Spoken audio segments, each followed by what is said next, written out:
So this is session 11 of our data science course with Python, and in this video we are going to talk about principal component analysis. Now till now we have discussed unsupervised machine learning, supervised machine learning. In supervised machine learning we have different sessions on different models like logistic regression, linear regression, where we have a clear-cut problems, we deal with it and we use model for predictions, right? But in this session we are going to use principal component analysis, that is also an unsupervised method. So basically we don't have any kind of label, we are not trying to predict something, but we are using this model to help us in our analysis. Now how it is going to help, let's talk about that. Now if we are talking about simple definition, it's a technique that reduces the number of features or number of variables. Now whenever we are working with any kind of machine learning problem, we have a data set, right? And in data set we distinguish between independent variables and dependent variable. Now the problem is when we have a lot of independent variables.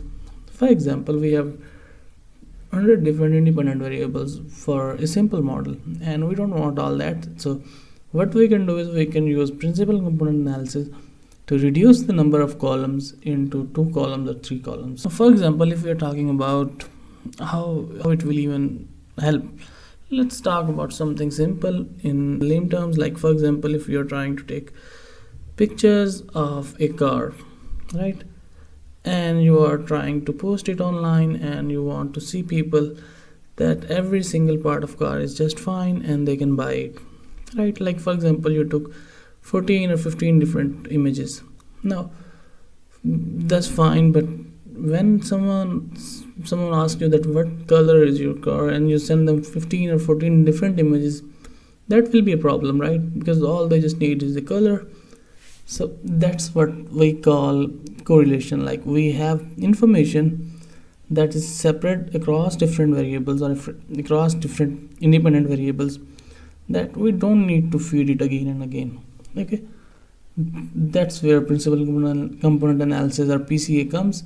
It helps us to reduce that noise. It helps us to reduce that many features into simple 2 or 3 different features. Now there is a mathematics behind it, how it does, and we're going to talk about both the mathematics and how we can do that in the programming. We are starting off with mathematics and then we will discuss this mathematics and the code that basically do that stuff. Now if we generalize any data set in mathematical terms, datasets look something like that. We have different columns, and for the moment we are saying that the first column is x11, x12, and up to so on. Now what we will do is there are more different steps to reduce the number of columns, and we are going to go with every step one by one. First of all, we will center our data set. Now when we say center our data set, basically means we want everything that every column has a mean of 0. Okay, and how can we do that? We just take the average of column and minus it from every row, from every entry.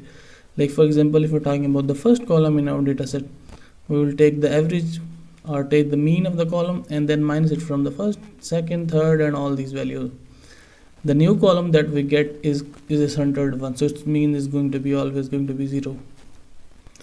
In the same manner, we will repeat that process for all the columns, and after that we will create a covariance matrix. Now it's mathematical concepts. When we are in programming, we just calculate it using the predefined functions. We don't have to go through all that manually, but we are still going to discuss that. Now this is again going to be a matrix looking similar to this one, but with the centered values. Okay, and if we want to take the transpose of this, transpose of a matrix basically means converting rows into columns. When we take the transpose and multiply it with itself and divide it by n minus 1, n basically means number of columns minus 1. So the new matrix that we generate with this formula is going to be covariance matrix. Okay, and in mathematics we have a concept of eigenvalue decomposition. After that, what we will need eigenvalue decomposition. Now for eigenvalues or eigenvalue decomposition, if we have a matrix and we can write it something like that, where sigma is basically our matrix, vi is a vector. So basically we try to write our matrix in such a form that we can extract a constant out of it. Okay, now that vectors of constants are the constant basically are eigenvalues, and the vector that can generate this particular thing is known as eigenvector. Okay, I'm not going into mathematics because this is a bit heavy on mathematics. Okay, and since you don't have a background in mathematics, and that's not our main focus right now, so that's why I'm not going much deeper still. So if we have a matrix and we can write it in such a form where we can extract a vector of constant values and a matrix, and if we can write it in such a form, then the vector that we multiply it or we get on both sides is eigenvector, and the constants are going to be the eigenvalues. We have different methods to decompose that, but we don't need to discuss that here, and we can just use predefined function in Python. Okay, so what we do is we have a data set, we center it, we create a covariance matrix. From covariance matrix we get eigenvalues and eigenvectors. Okay, now what we need to do is now this vi is basically a matrix. Okay, here we will have first column, second column, or something like that. Okay, and what we're going to do is we are just going to multiply our the centered data with the first column of this one, and we get PC1, second, PC2, PC3, and all that stuff. Okay, we will talk about that, what basically means by PC1 when we are encoding. And here lambda 1, lambda 2 are the eigenvalues, basically represent the variance explained by our model, explained by each component. Now let's move on to the coding. And now we can do all that with predefined functions. Okay, but still we are going to do that step by step manually to see that how basically it affects our data set. And this is just a dummy example. So basically we are using a random data set we are creating for study hours and test scores. Again, we are going to load bunch of packages that we're going to use, numpy, pandas, and different. Plotly is also a package that helps us to create the graphs. Plotly basically helps us to create the graphs that are interactive. Like if we are creating something with matplotlib, Seaborn, they are not interactive, right? But if we're creating a similar looking plot with the Plotly, we can interact with it. We can select this different section of the plot, and we can also see the values behind each point. But since it's an interactive plot, it's more hungry on memory, and if we don't need it, we don't use it most of the time. Also, when we're working with the data and 10,000 different rows, we don't really want to see what each point represents, right? Because this is a small data set and we can see each point separately. But when we're working with a lot of big data sets, we are not going to do that. We are going to go with matplotlib or Seaborn. Now we have a data set. We created it with using numpy and with random function. So basically we created two different random columns and for 50 students, and we transformed it, or we converted it into a data frame, pandas data frame. Now it has two columns, study hour and test score. So that's how first few rows of our dataset looks like. There are total 50 rows and two columns. Now study range is from 1.2 to 9.7, and test score range is from 43.9 to 95.5. If we scatter plot of this data set, it will look something like this. Okay, now when we say we are going to center this data set, or when we are talking about the mathematics, we said we are going to center this data set on the step 1. We minus the mean from every column, and it gives us a new column that has a mean of 0. Okay, so basically we are shifting our axis in the center. Let's see how it works. We take the mean of study hours, we take the mean of test score, we minus them from the actual data set, and we created a new data frame with the name df centered, basically the centered data set that we are talking about. Okay, now this is our new data set and it looks something like this. Again, if we create a plot of this, we will see that we will have something like this.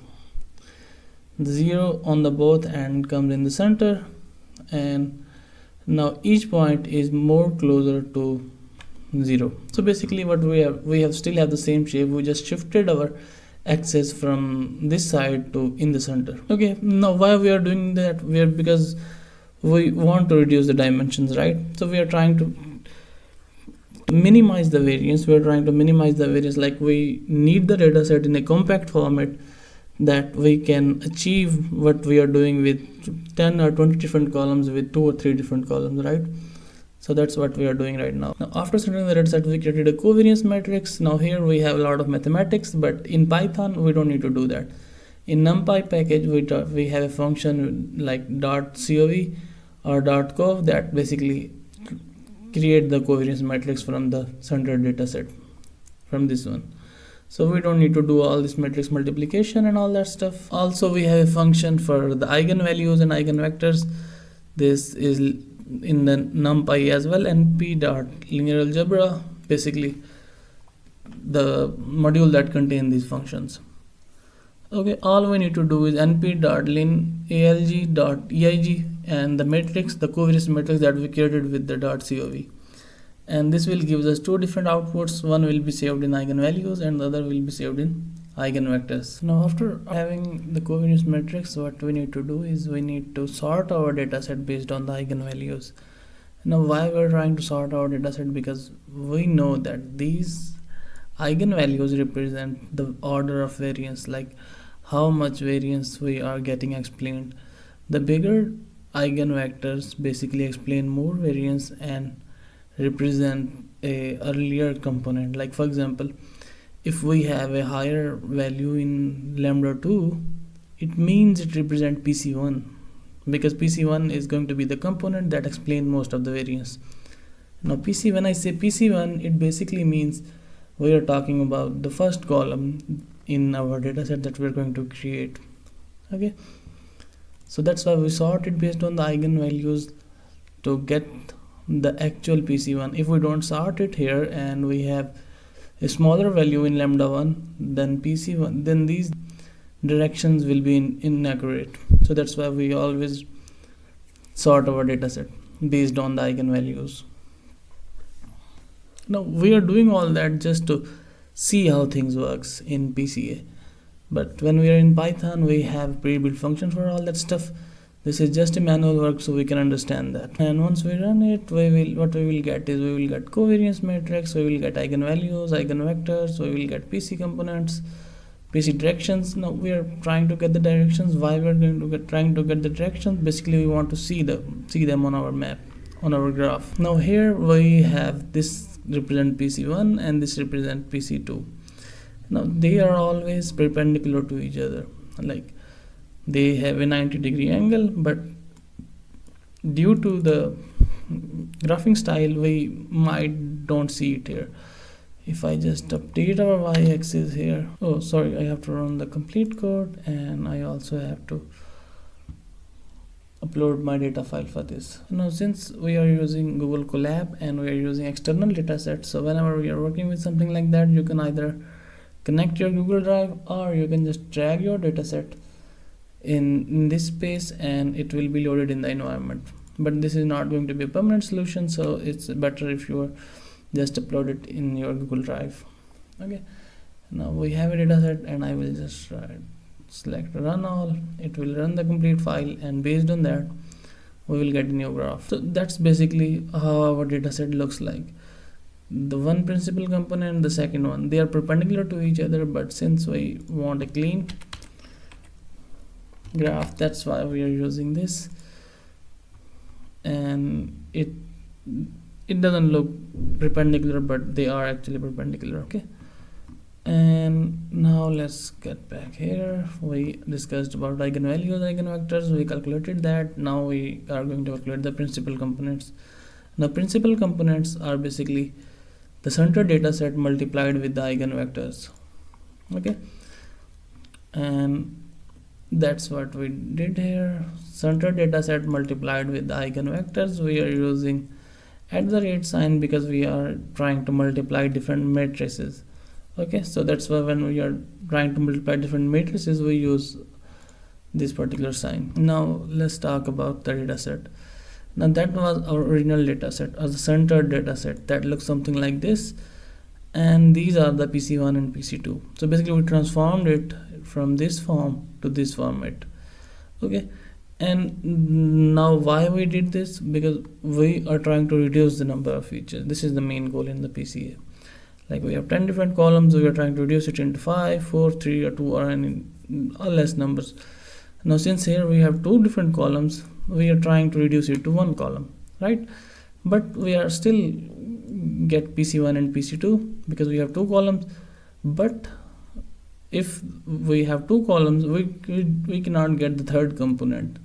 Okay, so the principal component will be always equal to or less than the actual number of columns in our data set. So with this step we created the PC1 and PC2. We have the different number of variances. Now let's talk about the variance. Okay, now we have lambda1, lambda2 eigenvalues, right? We can use them to find the total variance explained by PC1 and PC2. Now if we're talking about total variance, now we have eigenvalues, we can just take the sum of them to get the total variance. Now basically we're trying to find the ratio, and value is divided by total variance. So basically we get the ratio explained by first column, then second column, based on the lambda1, lambda2 and all that. First, when we say first column, basically means PC1. Okay, and now here we are, our first column PC1 explains 99.6% of the variance, but PC2 only explains 0.4% of the variance. Now what does that actually means? So basically we are able to create a single column PC1 from 2 different columns that represent the information of all these. Okay, and we, in the process, we lost 0.4% of the variance, and it's totally fine because we are dividing the total data set in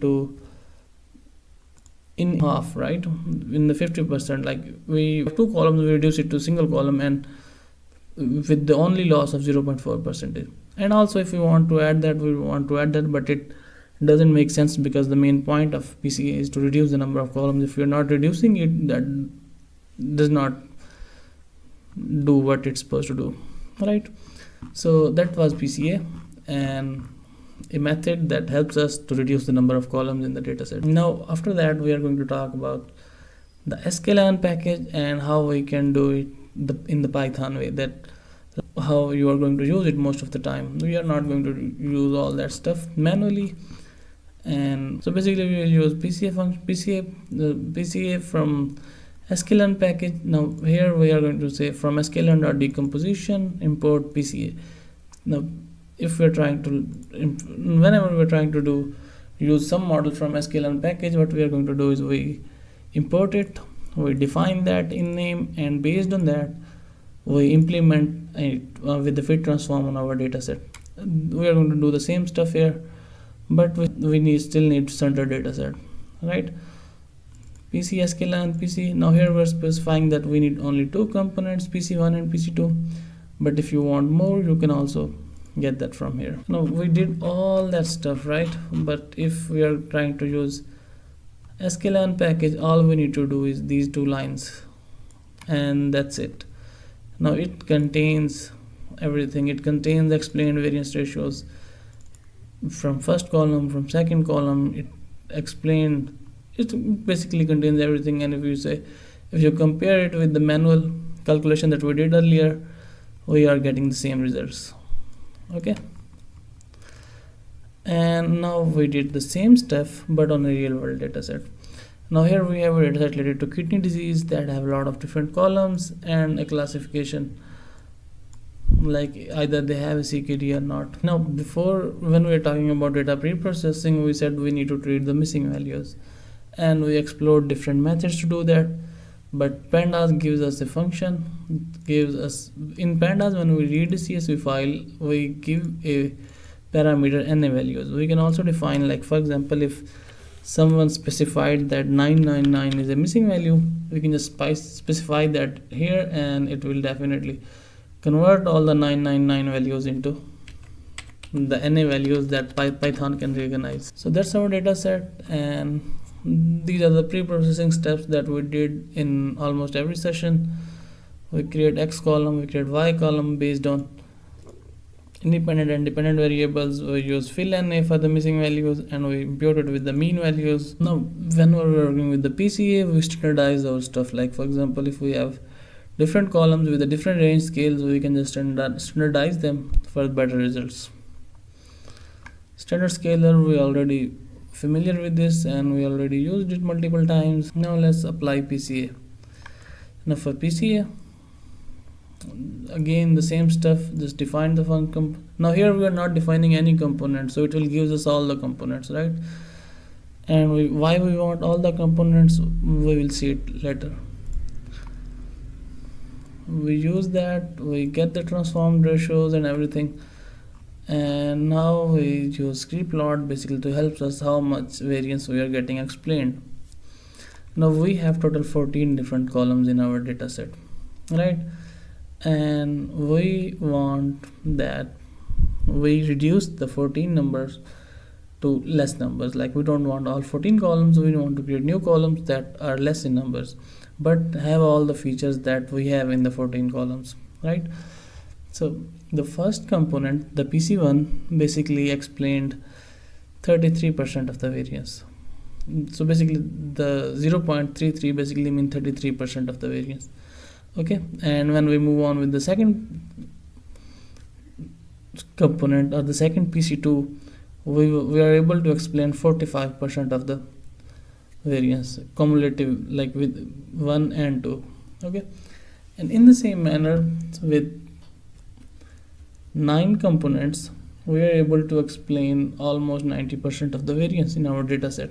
Okay, now if we only use first 9 columns, we are still going to get the similar results. So we basically reduced our column from 14 to 9. Now this is one scenario, like for this particular data set we are able to reduce from 14 to 9, but most of the time we are able to reduce it to 2 or 3 different PC components. But still, it's not always, we can still have something like this. And so basically what we are trying to see here is we are trying to see the columns with the correlation, and we are trying to use PC component to reduce that correlation. Now if our data set is more compact format, PCA might not work, or might work something like this. Like we do have less numbers of PC components, but still there are only 2 or 3 different, which only reduce 2 or 3 different features. Okay, now let's summarize everything. Now what we did is we have a data set. The main goal of PCA is to reduce the number of columns, and most of the time we use PCA only on independent columns. We don't want to add dependent column in it. Okay, most of the time, I mean always, not most of the time. So we reduce the number of independent columns into less number of columns so that we can reduce the computational complexity. We center our data set, we create a covariance matrix. From that particular covariance matrix, we generate eigenvalues and eigenvectors. We sort them based on the eigenvalues, basically represent the importance of each vector. So the first vector go for the PC1. It gives us PC1 by multiplying it with the center data set, and so on.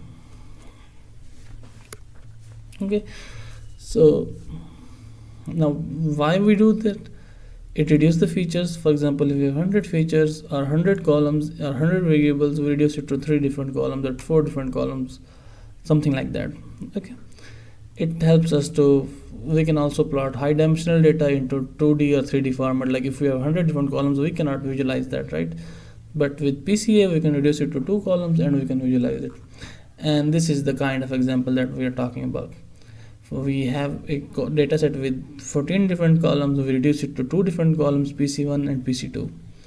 Okay, and even though it only captured 33.6 and 11.6, basically cumulative 45% of the variance. Okay, but most of the time we get higher than that, around 80 or something like that. It also removed the noise, and it also speed up our machine learning pipelines. So basically we have faster training, we waste less resources. Like for example, if we are training something on 1,000 different columns, we need a better hardware, we need a better laptop, we need a laptop with CUDA supported graphics card, so we can use all that to just create a model. But if we have a PCA, we can just reduce it to less number of columns, and we can do that on our conventional laptops. Okay, so that's what basically PCA does. Now, few things that we should keep in consideration whenever we are working with the PCA. Always we have to standardize our dataset. PCA is sensitive to scales, so we must standardize our dataset. PC1 basically gives the direction of the maximum variance in the dataset. PC1 is always going to be the column with the highest variance explained, and it always depends on sorting our dataset right with eigenvalues. Like if you are not sorting it, you might be referring PC1 to the different PC component, either PC2 or PC3. Okay, and each PC is perpendicular to all others. Now all the columns, all the PC components are perpendicular to each other. Okay, like we see it here when we are trying to do things manually, they are perpendicular to each other, right? We can use scikit-learn to basically identify different PCs, that how much they are contributing. Now there is a drawback as well. Now in PC component, in PCA basically we transform our whole data set and we remove the meaning from it. For example, if you have 14 different columns, each column represents something, right? For example, one column represents height, one column represents weight, or something like that. We know what we have in here. We can interpret the results. Interpret means we can explain these things or explain these done. But when we convert all these columns into PC1 or PC2, basically in PC components, we lost the meaning. Now we have a random data set that somehow captures all the information that we have in the 14 or 15 or 100 different columns, but we cannot interpret that. We cannot say that this basically means this, or this value represents basically this particular thing. Okay, so that's some drawbacks of PCA. So that's it for this session, and if you have any question, feel free to let me know. And again, like always, I left something in the notebook file that you can work on. Like for example, in this particular case, we should have two different categories, like CKD and not CKD. But here we are getting three different categories: CKD with blue, CKD with red, and not CKD. So basically this is something related to data pre-processing, and I think you should take it as an exercise to see that why we are having this problem.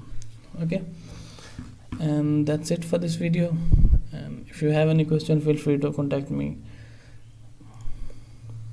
Bye bye.